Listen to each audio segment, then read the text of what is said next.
Amin, amin. Pak Ibu Rehmalem mulai yang pertama ya Bu, Amsal 3 ayat 27 sampai 25 dan sampai 28 dan seterusnya ya. Ya, baik silakan Bu. Shalom, saudara-saudara yang Ya. dikasih oleh Tuhan Yesus Kristus. Shalom, Pada shalom. pagi hari ini saya akan membaca Amsal 3 27 sampai 28. Di sini judulnya adalah anjuran untuk berbuat baik. Ayat 27, janganlah menahan kebaikan daripada orang-orang yang berhak menerimanya, padahal engkau mampu melakukannya. Janganlah engkau berkata kepada sesamamu, pergilah dan kembalilah. Besok akan kuberi, sedangkan yang diminta ada padamu. Di sini ya, saya sangat bersyukur dan berterima kasih karena saya mempunyai Allah yang hidup, yang selalu menolong saya, yang selalu memberkati saya, yang melindungi saya. Di sini dikatakan kita harus memang berbuat baik kepada sesama, terutama para janda-janda yang memang tidak bisa berbuat apa-apa. Kita harus bisa melakukan apa yang seharusnya kita lakukan sebagai anak Tuhan. Kita harus memberkati ia, terus kita harus memperhatikan dia. Begitu juga teman-teman kita yang kurang mampu, kita harus menolong dia. Dan jikalau kita sudah memberi, ya kita jangan ada kata-kata yang bersungut-sungut. Kita harus memberi dengan kasih. Ataupun kalau kita sudah memberi, jangan ada maksudnya perkataan kita katakan kepada orang lain bahwa kita harus memberi, enggak. Jadi upah kita ya enggak ada lagi kita terima gitu, karena Tuhan enggak suka hal seperti begitu. Ya kita harus menolong mereka, memberikan yang terbaik kepada mereka, terus menasihatin mereka. Memberi itu enggak harus duit ya. Perkataan kita, doa kita juga ya membangkitkan semangat dia gitu. Apalagi saudara-saudara kita ibarat kata kurang mampu gitu. Padahal dia meminta sesuatu kepada kita. Padahal kita ada. Kita bilang besok kamu datang, kalau nggak lusa.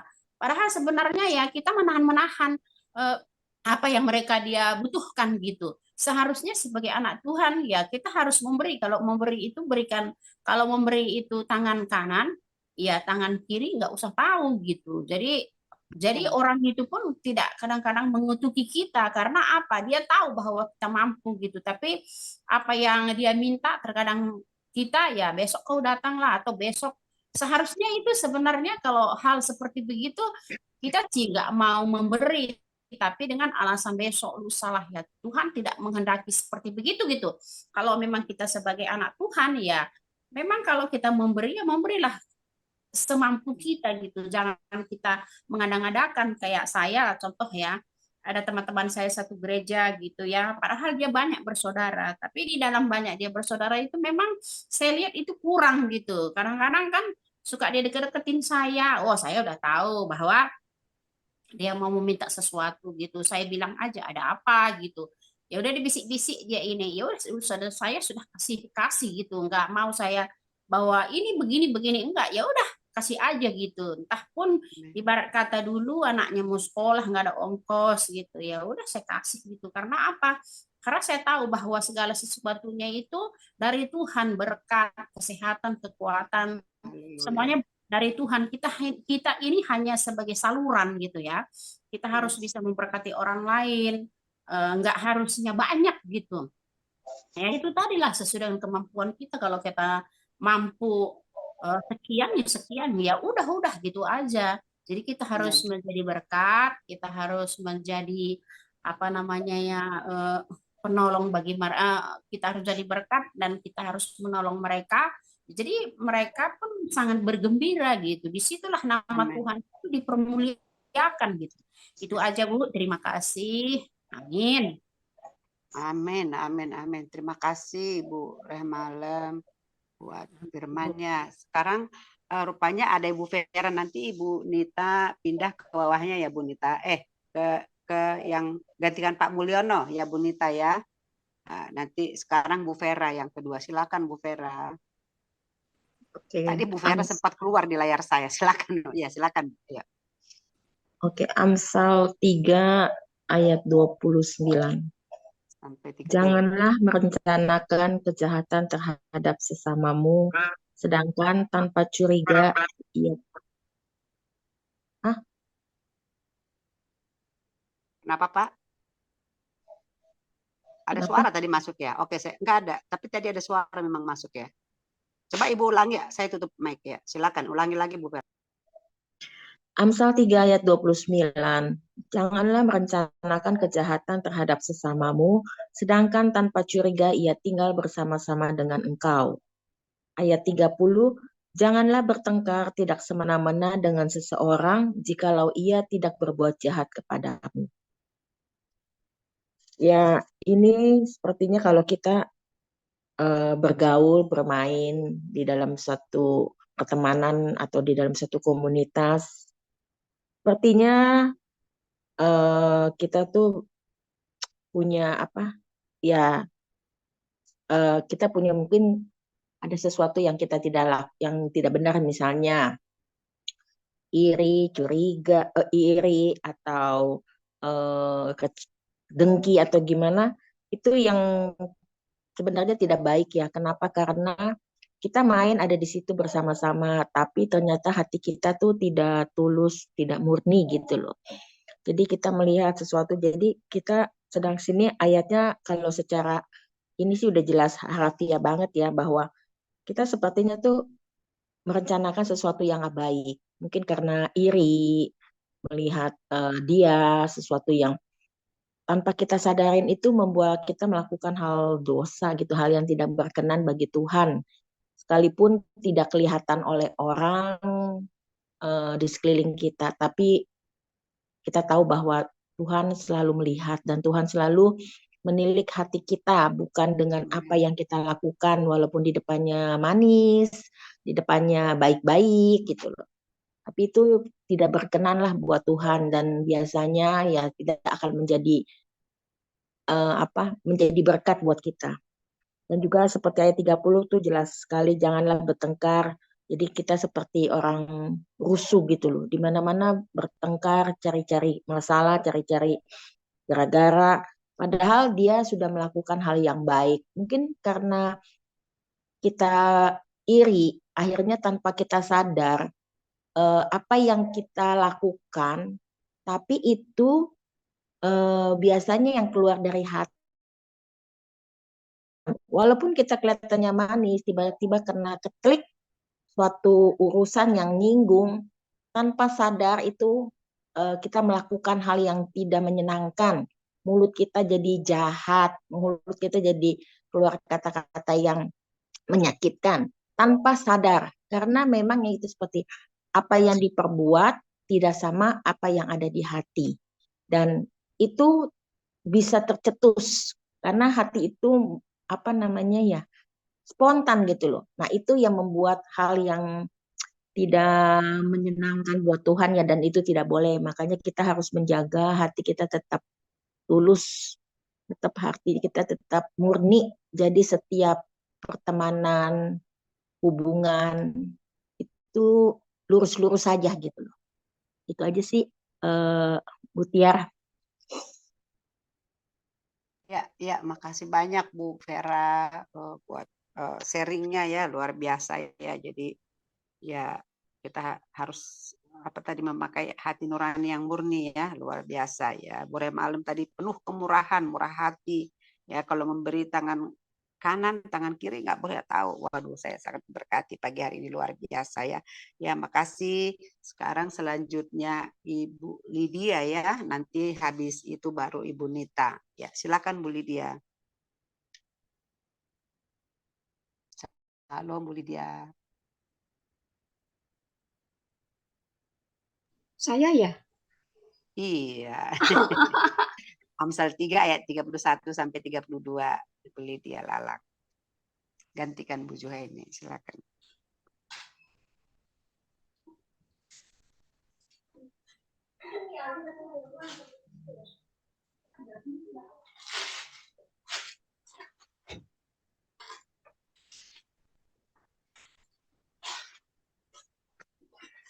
Maafkan diriku. Ya, nggak apa-apa. Amsal 3 ayat 31 sampai 32. Ayat 31 dan 32. Demikian bunyi firman Tuhan. Janganlah iri hati kepada orang yang melakukan kelaliman, dan janganlah memilih satupun dari jalannya, karena orang yang sesat adalah kekejian bagi Tuhan, tetapi dengan orang jujur ia bergaul erat. Sudah.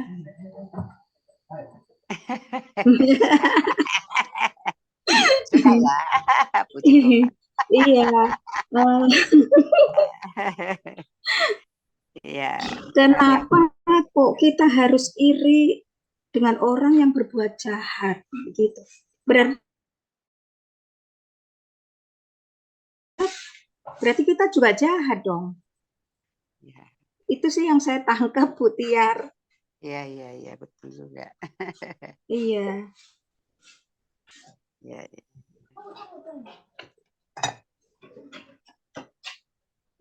Hanya itu saja yang bisa saya sampaikan. Oke, ya luar biasa. Singkat, padat, dan jelas ya. Jadi memang benar ya, kalau kita iri orang berbuat jahat, dia berhasil dari kejahatannya. Tapi ada yang begitu. Ya, saya juga pernah seperti itu. Dia curang kok dia berhasil gitu kan. Jadi orang curangin saya, ya kan. Jadi ketika dicurangin, saya pikir loh, saya sudah baik sama dia. Terus pas dia curangin saya ini timbul niat jahat saya. Loh, Tuhan ini kok kayaknya perasaan saya yang ini kok jadi dia yang menikmati, saya enggak gitu kan. Pernah seperti itu ya dulu ya, masih muda ya. Sekarang masih muda juga ya. Ya kira-kira seperti itu, tapi hari ini diingatkan ya kalau orang berhasil karena kejahatan dari kejahatan, firman Tuhan berkata, jangan iri hati ya. Karena ya kita berarti sama juga dengan dia, jahat, kata Ibu Lydia Lalang. Makasih Bu Lydia buat firman-Nya pagi hari ini, sharingnya luar biasa. Silakan Ibu Nita dari Madiun. Aku sekarang sudah di Jakarta. Oh, di Jakarta ya. Makanya kemarin nggak bisa bergabung karena dalam Karena di perjalanan. jalan ya. Luar biasa. Pantasan cerah nih hari ini. Bukan, malah sesak napas. Malah sesak napas. Oh, tiba-tiba nggak bisa narik napas, sakit banget gitu. Nggak tahu, masuk angin kali. Oh iya, di jalan ya. Ya, nanti September balik lagi. September balik lagi. Iya. Oke, lanjut ya. Ayat 33 ya. 33 aku ya. Kutuk Tuhan ada di dalam rumah orang fasik, tetapi tempat kediaman orang benar diberkatinya. Aku juga pernah ingat itu ada firman Tuhan bahwa berkat ada di atas kepala orang benar. Nah, untuk menjadi benar ini memang benar-benar berat ya. Tapi kalau untuk pelayan-pelayan Tuhan paling nggak keluar rel sedikit akan terasa lah untuk keplak balik ke rel gitu ya. Ya, aku hanya berharap ya tetap ada di posisi benar. Nah, tapi tidak kemungkinan kita menjadi fasik tuh karena mungkin ilmu yang kita dapat atau kita ini tapi untuk mempraktekannya berat gitu ya. Jadi ini adalah pilihan. Jadi orang benar. Nah, kalau kita tahu ayat ini bahwa ada di dalam rumah orang fasik, jadi semoga ya aku di keluargaku lah itu untuk benar-benar kalau mengikut Tuhan ya ikut Tuhan dan melakukan gitu loh. Karyanya itu yang karakter dan karya itu yang bisa menyatakan bahwa kita ada di dalam kebenaran dan melakukan yang benar. Itu aja, untuk tetap harus bergantung sama Tuhan karena kita rasa-rasanya melakukan hal sesuatu yang kayaknya benar nih buat kitanya, menurut kita benar, dan ilmu yang kita dapat juga kita kasih tahu yang benar, tapi ternyata itu adalah suatu kefasikan. Nah, untuk yang benar-benar tulus ya kita harus memang tetap bergantung dan bersandar sama Tuhan supaya ya kita nggak usah teriak-teriak minta tolong Tuhan berkati, turun mencari pertolongan Tuhan dengan pertolongannya, tapi kita cari Tuhan dan hati kita melekat sama Tuhan, otomatis itu udah refleks akan mengalir berkat-berkat itu. Itu aja Ibu, makasih. Aduh, amin. Makasih Bu Nita, sangat memberkati ya. Yuk kita belajar untuk ya melakukan firman lah, belajar melekat dan benar di hadapan Tuhan. Luar biasa. Terima kasih Bu Nita. Dan yang terakhir kita dengarkan dari Ibu Marlin. Silakan Bu Marlin. Ya, baik, Shalom, selamat pagi semua. Shalom. Ya, pagi. Ya, melanjutkan Amsal 3 ayat 34 dan 35. Amin. Apabila ia menghadapi pencemooh, maka ia pun mencemooh. Tetapi orang yang rendah hati dikasihinya. Orang yang bijak akan mewarisi kehormatan, tetapi orang yang bebal akan menerima cemooh. Kalau ini mungkin sudah jelas, nggak perlu banyak penjabaran, karena kalau namanya orang yang tinggi hati pasti akan direndahkan. Orang yang iri hati pasti akan kena batunya. Orang yang gila hormat pasti akan direndahkan. Orang bebal pasti akan menerima cemooh. Dan Tuhan sendiri sangat membenci orang yang tinggi hati, orang yang bebal. Dan Tuhan sangat mengasihi orang-orang yang mau ditegur,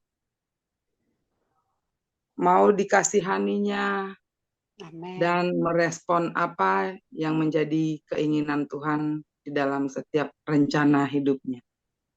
Itu Haleluya. aja, Bu. Terima kasih. Amin, amin. Makasih juga Bu Marlin, sama-sama ya sudah memberkati kita juga ya. Ya, saya tertarik dengan kata merespon ya, merespon setiap rencana Tuhan atau proses yang Tuhan izinkan gitu ya. Karena kadang-kadang rencana Tuhan itu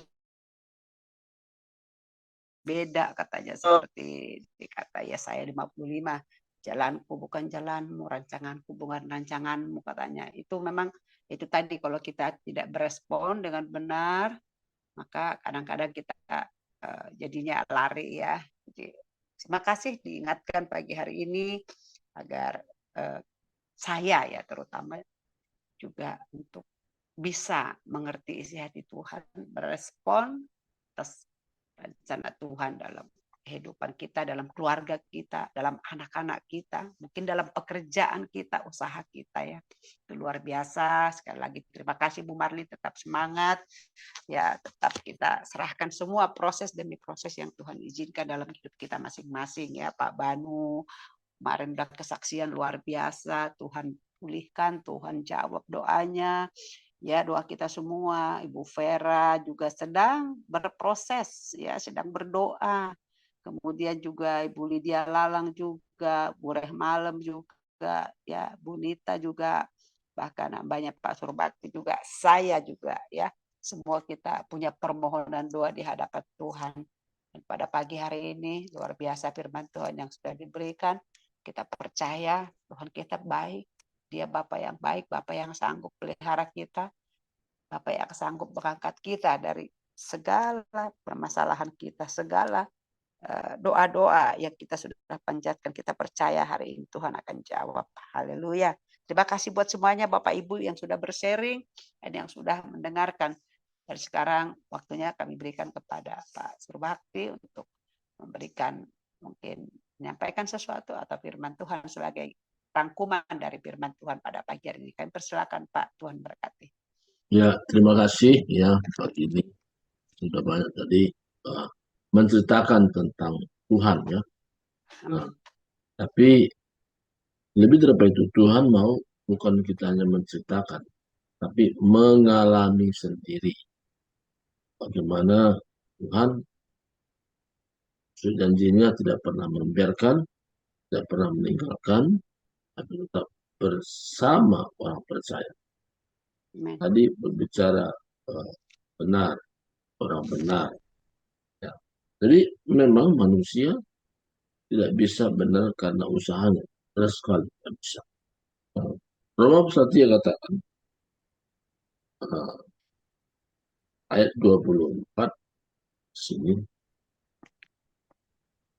Dan oleh kasih karunia telah dibenarkan dengan cuma-cuma karena penebusan dalam Kristus Yesus. Amin. Jadi dari hal ini kita bisa memahami bahwa manusia dibenarkan karena penebusan dalam Kristus Yesus. Di luar itu tidak ada pembenaran. Orang berbuat baik banyak, tapi orang berbuat baik itu tidak bisa katakan orang itu menjadi orang benar. Jadi jelas ayat ini mengatakan pembenaran itu artinya tidak bercacat celah. Jadi arti pembenaran artinya tidak ada kerut. Tapi apa yang membuat kita tidak ada kerut dan tidak celah? Oleh karena penebusan dalam Kristus Yesus. Kata penebusan di sini, di mana Yesuslah yang menebus. Yesuslah yang membayar semua utang dosa manusia. Tanpa Yesus, tidak ada satu manusia pun dibenarkan atau tidak bercacat atau kudus. Jadi jelas sekali dari ayat itu bahwa manusia menjadi orang benar tidak ada kaitannya karena usaha. Tapi berbuat baik penting. Berbuat baik itu adalah sebagai ungkapan syukur kita kepada Tuhan bahwa Dia baik. Bahwasanya sampai selama-lamanya. Jadi berbuat baik itu kepada setiap orang itu sebagai jembatan supaya orang mengenal Yesus Kristus yang sudah memberi kita bahwa kita sekarang bukan lagi orang berdosa, tapi orang yang sudah dibenarkan karena penebusan dalam Kristus Yesus. Tadi oleh karena telah dibenarkan dengan cuma-cuma.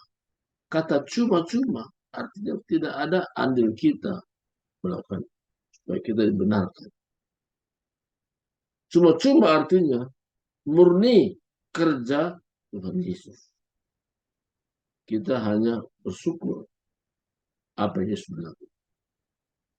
Kalau kita menyadari tentang pembenaran ini, kita berdoanya berbeda dengan hari sebelumnya. Kenapa berbeda? Misalnya begini, kalau ada orang belum merasakan pembenaran ini, selalu minta ampun dan minta ampun segala dosa, sengaja, baik tidak sengaja dan sebagainya macam-macam. Dari mana sumbernya itu? Itu copy paste dari orang-orang yang kita anggap senior. Nah, itu nurun pada kita. Sehingga kita menjadi orang yang rasanya sulit untuk melangkah. Terutama rohani. Kita sulit sekali. Kenapa? Kita merasa nggak layak terus. Saya nggak layak. Saya orang berdosa. Kalau ada perasaan tidak layak, saya menjadi orang berdosa. Itu sangat bertentangan dengan firman Tuhan yang terambil dalam Roma pasal 8. Ayat 1 katakan, demikianlah sekarang tidak ada penghukuman bagi mereka yang ada dalam Yesus. Jadi tidak ada penghukuman artinya tidak ada rasa intimidasi. Tidak ada merasa bersalah. Karena Yesus Kristus sudah mengambil alih semua utang dosa kita. Itu saya. Jadi orang yang mengalami dalam hidupnya bahwa dia sudah dibenarkan, maka semangat dia juga melayani pertama. Semangatnya juga memberi karena jembatan untuk orang lain bisa kenal Yesus. Tapi memberi. Semangat untuk mengucap syukur juga itu dia katakan, aku bersyukur Tuhan segala kebaikan. Tanpa Yesus Kristus tidak ada keselamatan. Jadi dia yakin sepenuhnya bahwa kerja Tuhan 100%. untuk kita dibenarkan. Cuma-cuma tanpa membayar. Melalui siapa? Yesus Kristus. Kita ditebus dengan darah yang mahal. Ya, berikutnya kita banyak bersyukur. Juga kita memberi karena perintah Tuhan. Dan Quran kita sendiri dengan Tuhan. Tidak ada yang bisa maksa. Itu yang kita kerjakan. Kalau kita memahami ini, maka hubungan kita dengan Tuhan semakin erat. Semakin akrab. Karena fokus hidup kita adalah Tuhan Yesus yang sudah membenarkan. Bukan berkat jasmani. Tuhan Yesus sendiri berfokus kita. Ini gambaran ini bertentangkan berarti bahwa terima kasih Tuhan, terima kasih-Mu, hambamu selesai mengatakan firman-Mu, yang mengerti ini tidak ada kaitan dengan usaha manusia.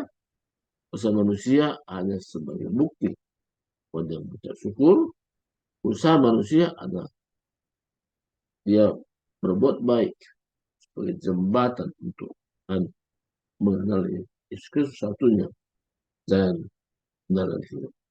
Ini pembahasan mengerti sehingga kita tidak lagi berkata ampunilah, ampunilah. Perasaan tidak layak itu bukan dari Tuhan.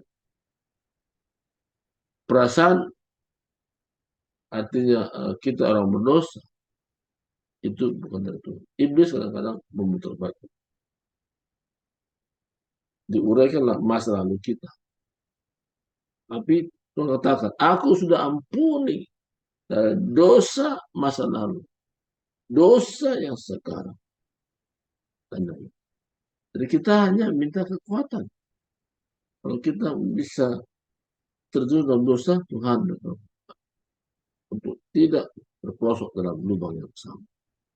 Saja Tuhan berkati akan kembali. Ya. Ya, amin, amin. Terima kasih hambanya yang sudah memberikan pencerahan pada pagi hari ini. Baik Bapak Ibu, semoga firman yang sudah kita dengar boleh kita terima, kita renungkan, dan kita lakukan dalam hidup kita sehari-hari sehingga semakin hari kita semakin pulih di hadapan Tuhan.